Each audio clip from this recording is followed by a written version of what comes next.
अगला सवाल यहां पर पूछा गया था फंडामेंटल राइट के संबंध में। दूसरा जो सवाल यहां पर हमारे सामने आया, describe the fundamental duty, sorry right नहीं, ड्यूटीज के बारे में, फंडामेंटल ड्यूटीज के बारे में एक्सप्लेन करो जो कि कॉन्स्टिट्यूशन के अंदर प्रोवाइड कर रखी है।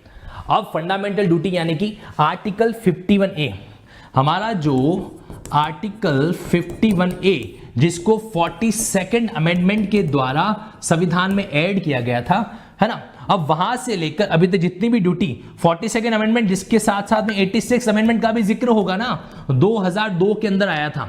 ये तो था बेसिक स्ट्रक्चर जो को आपको बताना चाहिए। अब ये सवाल 4 नंबर का है, कितना है, 4 मार्क्स का ये क्वेश्चन है। आज आपके कमेंट्स पर थोड़ा सा ध्यान में यहां पर कम दे रहा हूं, आपको मेन फोकस जो रखना है इस एस्पेक्ट पर रखना है। 4 नंबर का पोर्शन था, 42nd अमेंडमेंट और 86th अमेंडमेंट का एक एक लाइन के अंदर भी जिक्र करते ना, तो एग्जामिनर को पता चल जाता कि हाँ भैया इसको पता है।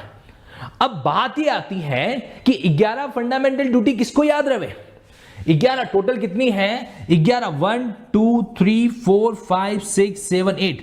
पहली बात तो इस तरीके से लिखना गलत था, यहां पर अगर किसी ने 1 2 3 4 5 6 का जिक्र किया है वो प्रॉपर प्रेजेंटेशन नहीं बनेगा। क्यों नहीं बनेगा, ये देखिए हमारे कॉन्स्टिट्यूशन के अंदर जो फंडामेंटल ड्यूटीज है वो इस तरीके से clause A, clause B, clause C, clause D, E, F and so on इस तरीके से मेंशन कर रखी है। अगर क्रम नहीं पता है तो 1 2 3 4 यूज कर लो क्योंकि वो एक शॉर्टकट होता है।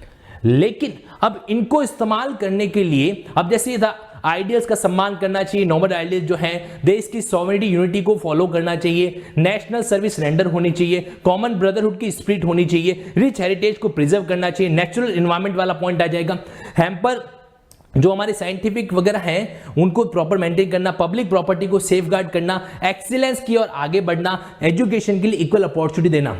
अब सारा का सारा पॉइंट तो ऐसे मेंशन नहीं किया जा सकता, और है भी कितना, 4 नंबर का।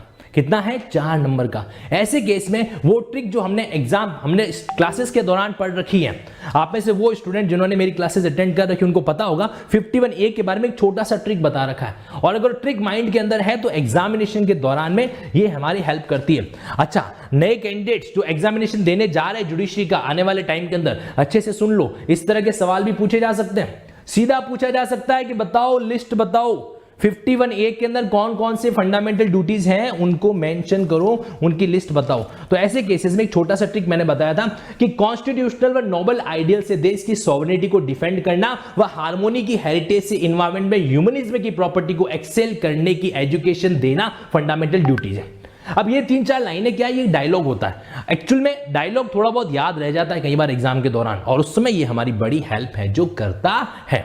ओके शुरभी जी, अभी ज्यादा मैं डिटेल में इसको एक्सप्लेन नहीं करने वाला हूं, मैं सिर्फ आपको यह बताना चाह रहा हूं कि मेंस की आंसर राइटिंग में कई बार शाम दाम दंड भेद वाले मेथड भी इस्तेमाल करने पड़ते हैं।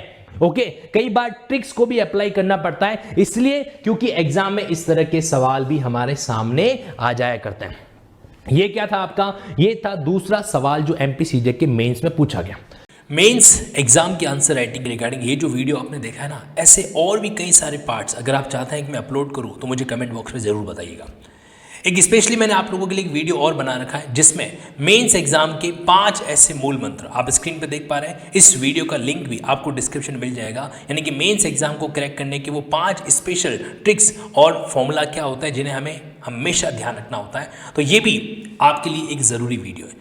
इसके अलावा मैं आपको बताना चाहता हूं कि राजस्थान के जोधपुर शहर में, जहां पे राजस्थान हाईकोर्ट की प्रिंसिपल बेंच है, जहां पे जुडिशियल ऑफिसर्स को ट्रेनिंग दी जाती है, उस शहर के अंदर मैं स्टार्ट करने जा रहा हूं 15 अगस्त 2024 से एक ऑफलाइन हाइब्रिड क्लासरूम, जहां पर जुडिशरी के एग्जाम के साथ साथ एडवोकेसी का एंगल भी हम लोग क्या करने वाले, लिंक है जो करने वाला है, डायग्रामेटिक नोट्स का स्टाइल, और साथ ही साथ में एक डिबेट कंपटीशन और एक लाइव परफॉर्मेंस इवैल्यूएशन के माध्यम से पर्सनैलिटी और कम्युनिकेशन को भी अलग तरीके से डेवलप करना, ये सब कुछ होगा।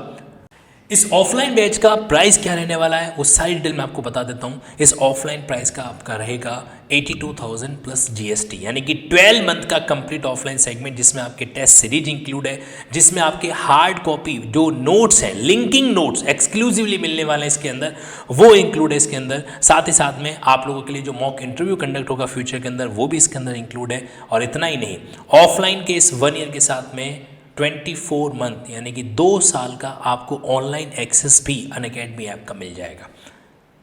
और जो कैंडिडेट बाहर से जोधपुर के अंदर आके इस क्लास को अटेंड करना चाह रहे हैं उनके लिए सबसे बड़ी टेंशन क्या है, हॉस्टल को लेकर।